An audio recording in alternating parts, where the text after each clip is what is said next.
What up? I'm B and welcome to my channel where we talk about all things true crime and current events. Today is another episode of Crafty Crimes where you and I sit down together, we talk about something related to the true crime world, and we do a little crocheting at the same time. Today's case is a insanely wild story. There's a lot going on. I don't want to waste any time with an intro, so let's just go ahead and get right into it. Our story starts back on March 2nd of 2018.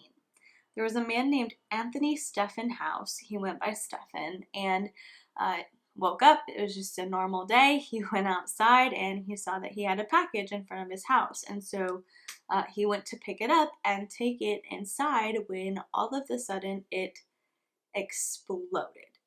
Shrapnel everywhere, a loud boom that all the neighbors were able to hear. It obviously knocked Stephen back. He was bloody. He was clearly injured, and his neighbor had actually seen what happened when he picked up the package, and so he ran over there. He's checking on Stephen, seeing if he's okay, and then they end up calling the police and, letting them know that something happened. It looks like a bomb went off. My neighbor's hurt. He's bleeding. All this stuff. His neighbor started performing CPR on him at the direction of the dispatcher, and he was really doing the best that he could until the police and an ambulance were able to arrive. Unfortunately, he did pass away, and so the police started investigating his death. And, they do the thing that, you do when someone appears to have been killed by someone else. You start talking to the family, the friends. Did this person have any enemies? Is there somebody who was trying to get revenge? Literally all that. And they could not find anything. Stephen was a super kind guy. He was like a quiet person, but everyone who knew him liked him. They said that he was really nice. He was super kind, had such a good heart. He was a great dad, all this stuff. And so literally they couldn't find anyone who had anything bad to say about him. And so obviously they were like, all right, well, it doesn't look like he was targeted specifically by anybody. What else could it be?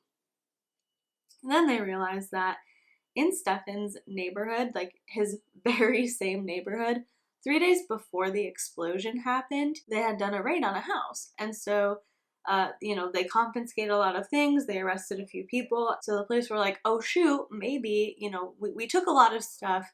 The bosses to this house, they lost a lot of money. So what if it was one of them trying to get revenge and they just got the houses mixed up? Because apparently Stephen's house and the contraband house, I don't know what it was they had confiscated, but those two houses looked really similar.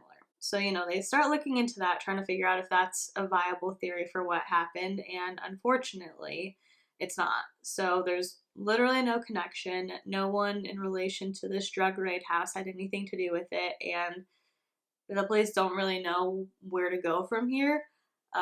They think about it and they say, oh, well, maybe he did it to himself. Maybe he blew himself up. Maybe he made the bomb, put it in a package, put it outside his house, and then blew himself up. I think that that's what it was. We're going to label this a suspicious death. Here's the problem with that. First and foremost, Stephen didn't make bombs. He had no hobby related to making bombs. He had no interest in making bombs. Literally just not something he did. Second of all, if they label something a suspicious death, that's different from homicide. Like, suspicious death means like, oh, something kind of odd went on, but we don't really feel like it needs to be investigated as seriously. A homicide, that takes a serious investigation, but suspicious death, meh. So now that they've labeled it that, the family obviously is upset because it's kind of accusing their family member, Stephen, of being the type of person or doing something that he wouldn't have done, which was creating a bomb to blow himself up and possibly injure others in the process. Because they said even if it went off on accident. And it's like, well, you saying that he, even if he didn't intentionally blow himself up and he was creating a bomb for something else, you're saying he's the type of person who would create a bomb that could hurt somebody, and he's not. So family's upset that they're accusing Stefan of being some type of person. And then they're upset because they're not going to get justice, because they're not going to try and find the person who did this to him. So family's upset.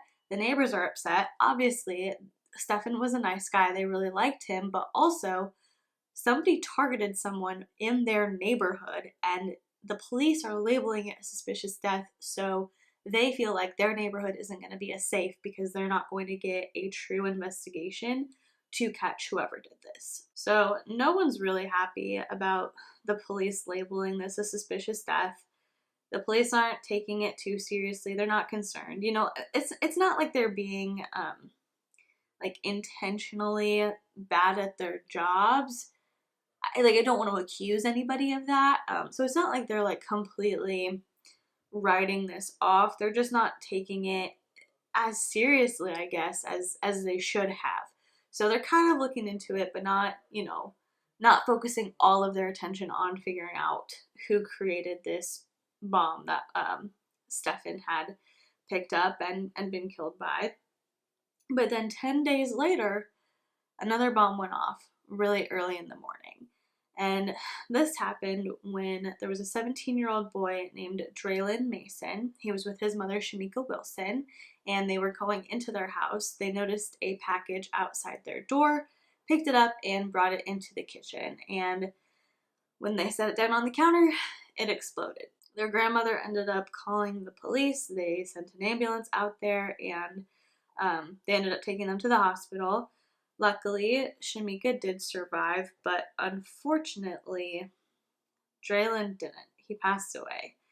And so they kind of do the same thing, the police. They go for like the same angle they did the first time. They start talking to Draylon's friends, his classmates, his teachers, what type of person was he? Was somebody out to get him?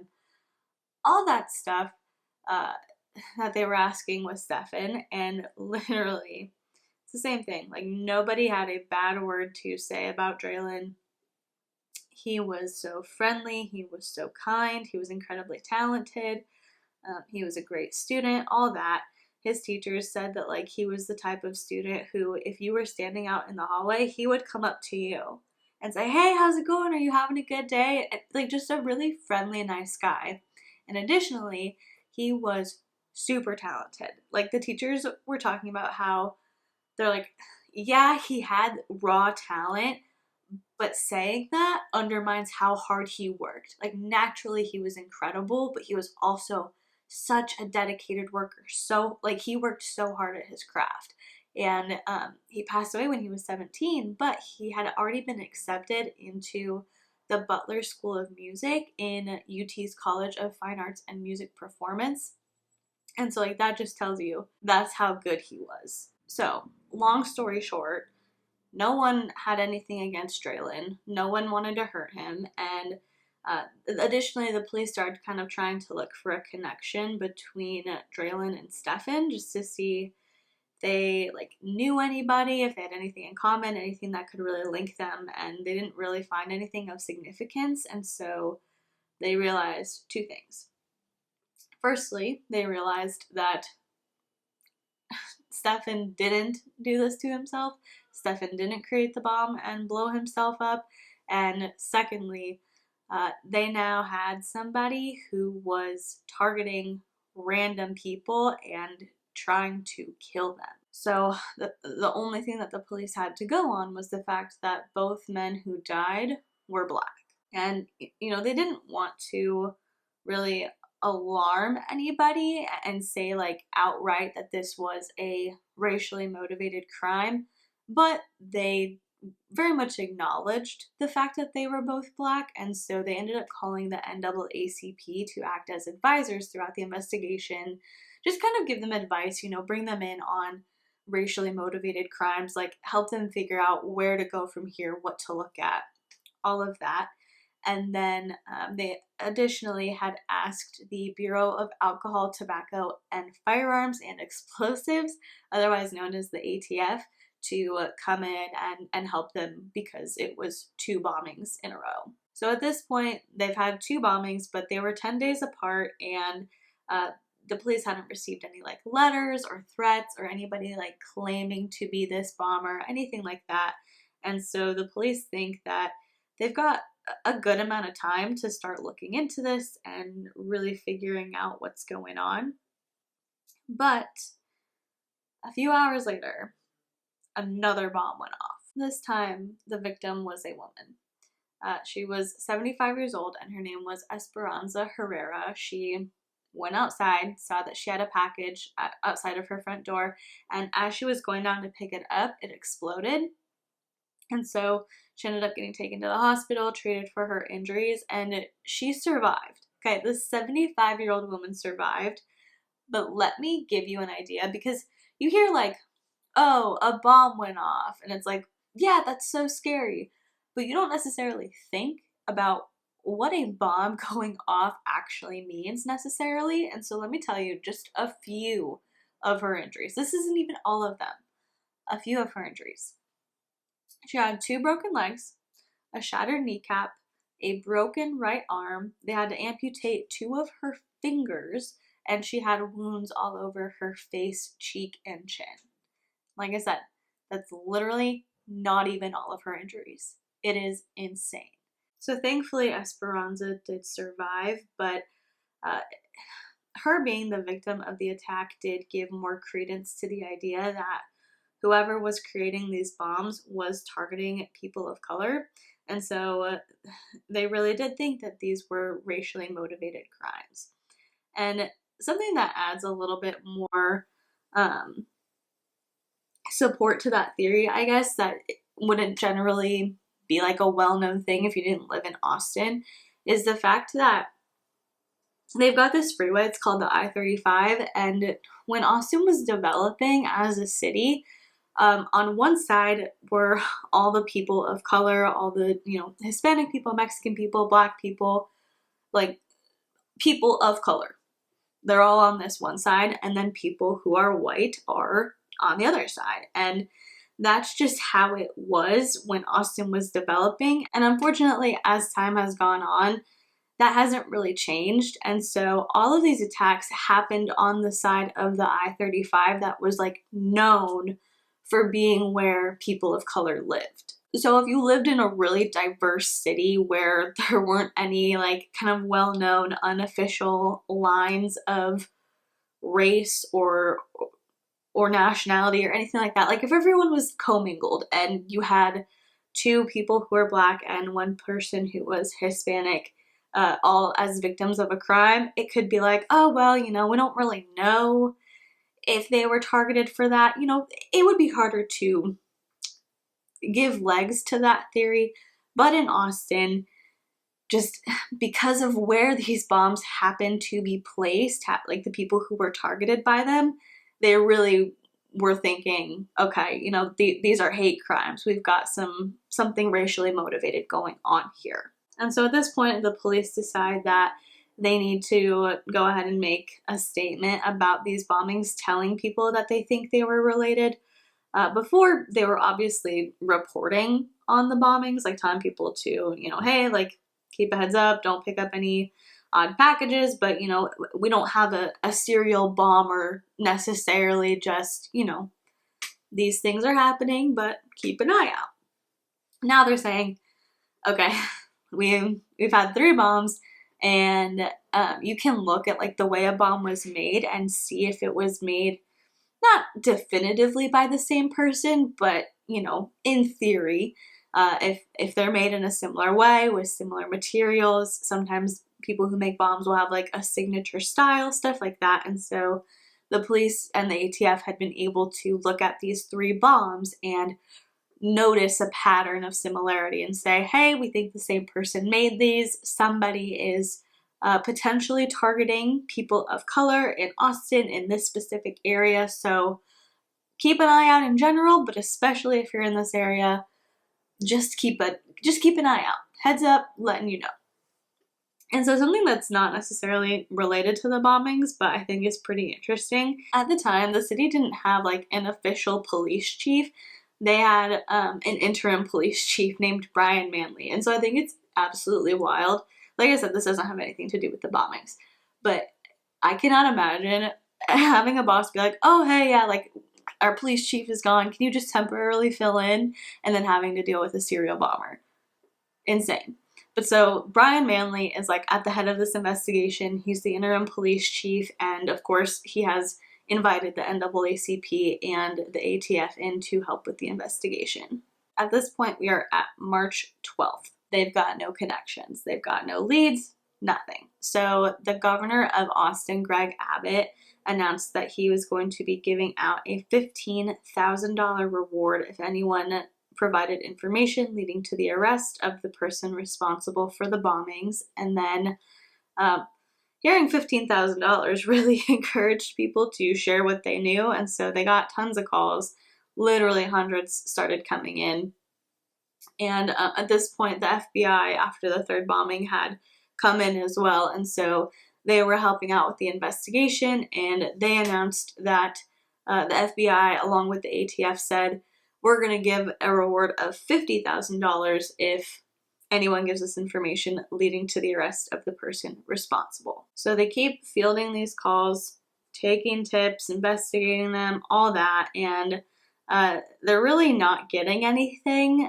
About 6 days go by, and then on March 18th, the FBI increased the reward to $100,000 after a false bomb threat was called into the South by Southwest Music Festival. If you don't know what that is, it is like one of the biggest music festivals in the country. It happens in Austin, and someone had called in a bomb threat, and so they investigated it. They obviously took it really seriously, but it was fake. It was just a guy named Trevor Ingram who, I don't know, wanted attention, is not a good person, is mean, wants to scare people. I don't know.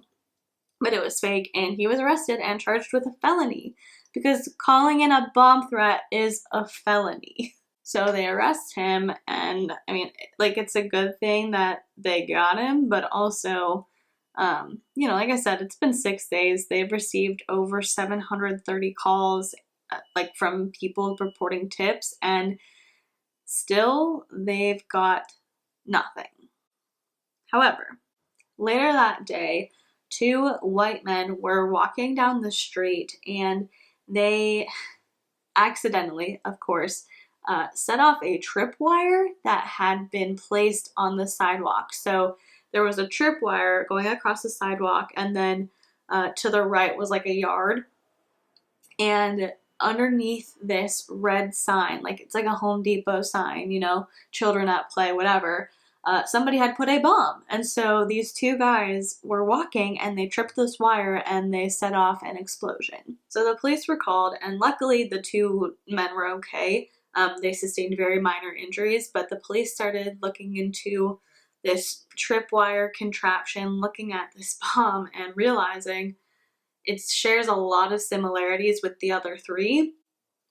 It's made with a lot of the same material. They've got that like bomber signature that we were talking about earlier, all that. So they're able to confirm that this bomb was definitely made by the same person who made the other 3. So like I said, the 2 men were okay. They'd suffered very minor injuries, and so the police were obviously thankful for that they didn't have another death on their hands. But to be quite frank, now this created a little bit of a complication for them, because before, as upset as they were about this possibly being a racially motivated string of crimes, when they thought that the person was only targeting people of color, they kind of had a better idea of where they needed to step up security at, where they needed to continue to patrol at, where they really needed a heavy police presence. They were like, okay, whoever this is targeting these specific people, so this is the area that we have to be in, because all the bombs were in like a very similar area. Not only were they on that side of the I-35 that was traditionally populated by people of color, it was within not the same neighborhood, but a really pretty close proximity, and so that's where they were focusing on. Now you've got an attack on the white side of the I-35, and so, it's great we don't have a racist bomber, but also now this opens up the whole city to being vulnerable. Now they have to work even harder to get more men out there, sleep less, take less breaks. We're looking at the whole city now because everyone here is a target. So now they've got 3 separate bombs that were disguised as packages and 1 tripwire, and gosh, 2 deaths, multiple people injured, no sign of catching this person. And so the governor, Greg Abbott, said, okay, we're going to allocate $265,500 in emergency funds so that the Austin Police Department and the Texas Rangers, who had also been called in by this point, can get 7 additional X-ray devices to use in bomb detection. So if you're losing track, we now have the Austin Police Department investigating. The NAACP is still on, giving some advice, giving some guidance. We've got the ATF that was called in to help investigate, the FBI, and the Texas Rangers all looking at this case. And whoever was creating these bombs really started to ramp up the speed with which they were placing them, and how wide their range could be. They were really trying to expand on their victim pool, I guess. Because on March 20th, 2018, somebody had called in a report that there was a bomb at a FedEx facility in San Antonio, which is about an hour and a half away from Austin. So the authorities start heading down there, and luckily, they had called the bomb in after it went off. Luckily, though, it didn't make it inside anybody's home. It was, of course, a package at this FedEx facility, and it was on a conveyor belt when it exploded. There were no injuries other than there was a female worker who was kind of close to the bomb when it went off, and she had some mild ringing in her ears. She was seen at the site and able to be released. So, before they assumed that whoever was doing this, whoever was creating these bombs, was just taking them and placing them at whoever's house that they wanted to, if it was a random house, if it was for some reason a targeted house, whatever, they figured the person was taking them and putting them down there themselves. But now they've got kind of a problem, because if you're placing a bomb yourself, obviously you can only cover so much ground. You're probably going to stay in the same area. Austin's already on alert for this, and so it's like, okay, yeah, we're looking into it, we're investigating. But if this person is willing to send stuff through the mail, it could literally go anywhere. So they're investigating that bomb that went off in San Antonio when they get a call from a FedEx facility located near the Austin Bergstrom International Airport. And the call had basically just said, we have a suspicious package, we think it's a bomb, please come help.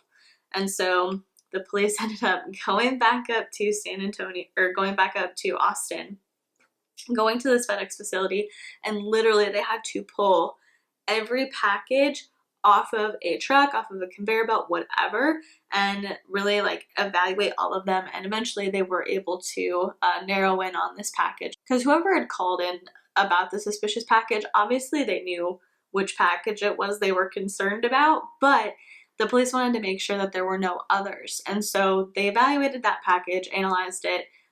It was a bomb, and they were able to defuse it, keep it from going off. But they wanted to make sure that no other packages contained explosives or anything like that. And luckily they didn't. So everything was good there. I mean, good, but it was good. It was a good outcome for what could have been really bad. The police analyzed the bombs that they found in San Antonio, as well as the one at the FedEx in Austin, and they're able to confirm that, yep, this one is also connected to all of the other bombs that have gone off within the past few days. And they were actually able to identify which FedEx facility it was from. So they were able to get the security footage from that FedEx facility, and you can just tell. So they saw the guy who brought the package in. They identified that it's him. That's great. This dude is clearly in a disguise, though. He is in a choppy blonde wig and work gloves in March in Austin, dropping off a package. You gotta be hot, but okay. So dude's in a disguise. They don't know who he is, but they see him. He's dropping this package off, and they were able to see which employee had taken the package in. So they go and they interview him, and turns out that the person who had taken the package in was really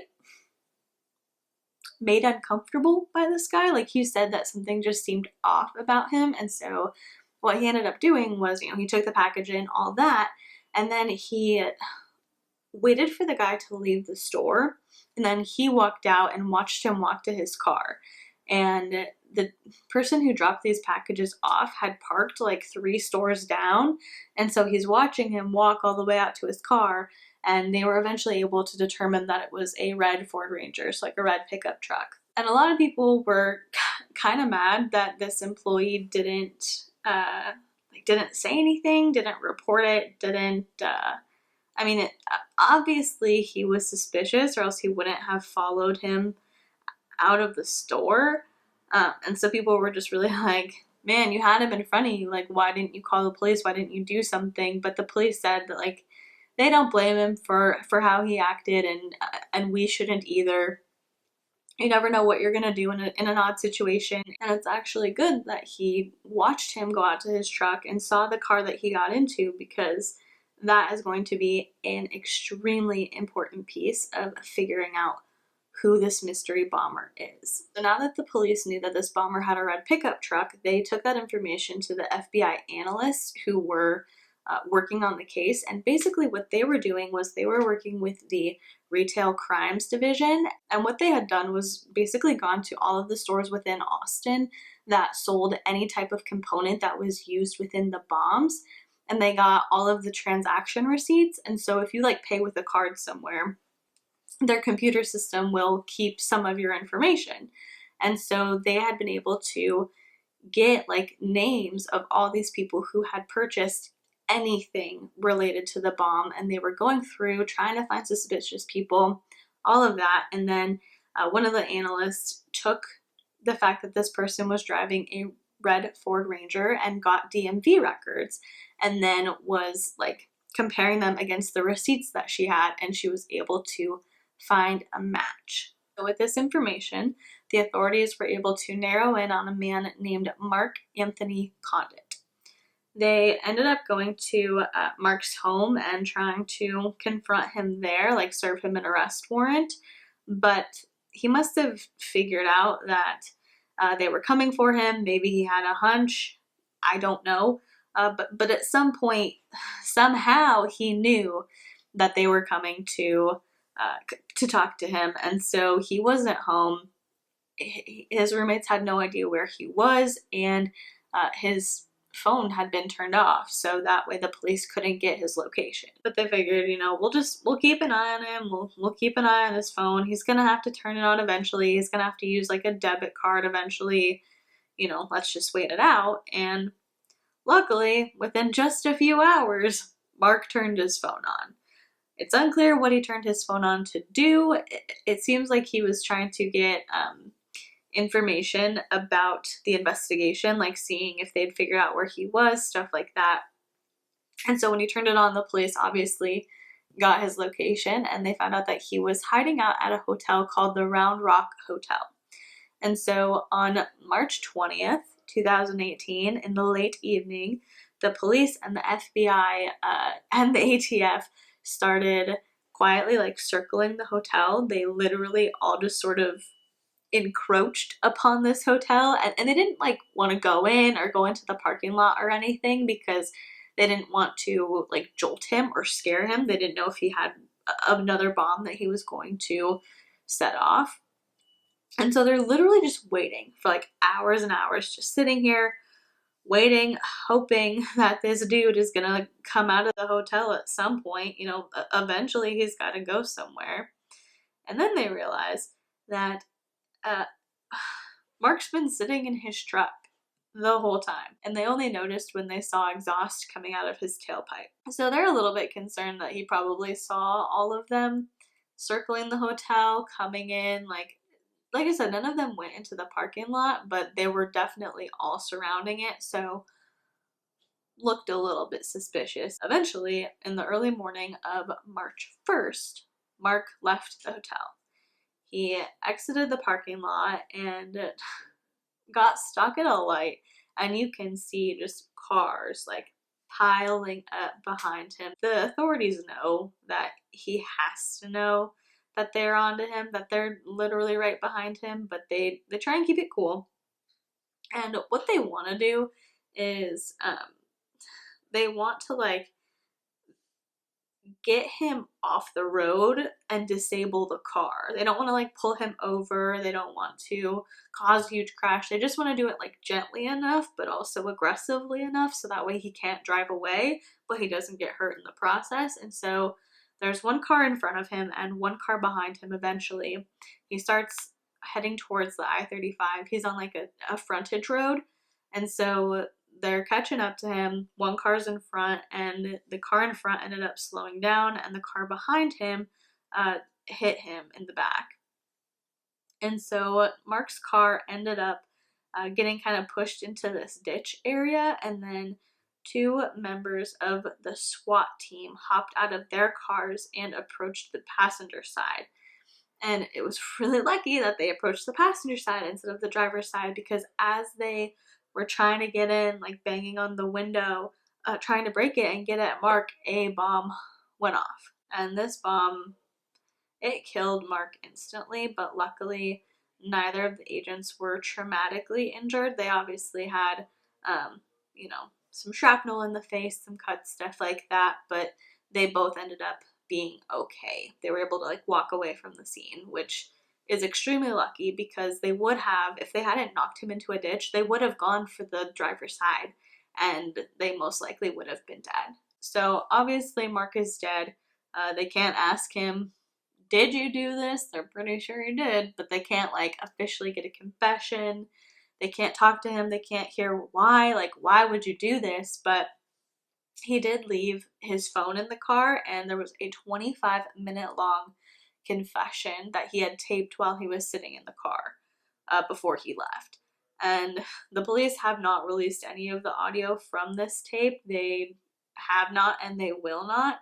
And basically, Brian Manley, the interim police chief, said, quote, he does not at all mention terrorism or anything about hate. Instead, it was just the outcry of a very challenged young man talking about challenges in his personal life that led him to this point. Which seems kind of gentle, seems kind of nice, considering that this dude terrorized your city for 19 days and killed 2 people and sent out bombs, but whatever. That's how they feel about him. Additionally, they said that like halfway into it, Mark starts talking about where he messed up and like where he went wrong.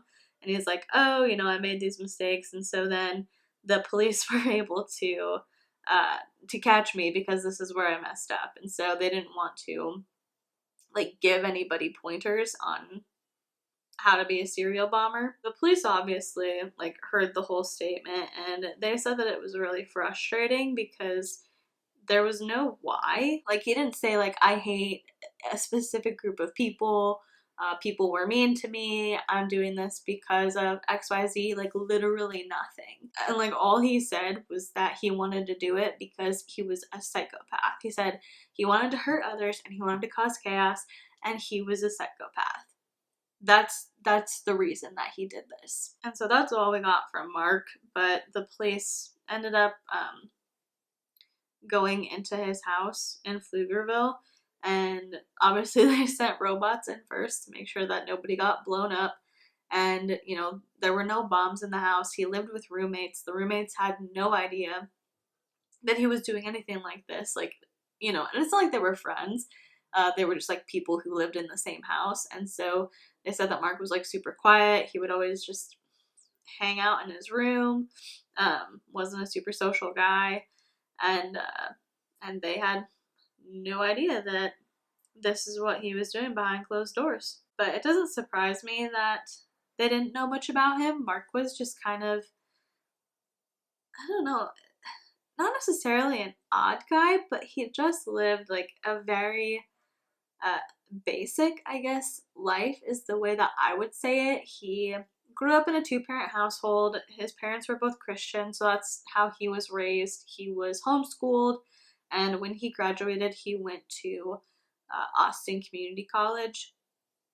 And interestingly enough, he went there from 2010 to 2012, but he didn't graduate with anything. He left school and started working at a company called Crooks Semiconductor. He was a sales associate, and he had recently been fired for failing to meet performance requirements. And additionally, the police looked at his social media presence, which was essentially non-existent. He had like a dozen friends on Facebook, didn't really have anything else. And one of his neighbors actually described him by saying like he would see Mark sometimes at this karaoke bar that was close by, and he said sometimes he came in with others, sometimes by himself. I didn't get the sense he was a popular guy. So I mean, it's pretty obvious that Mark wasn't like the life of the party by any means, but nobody really had anything super negative to say about him. Like nobody said, oh yeah, you know, he always got bullied, or he always got made fun of, or,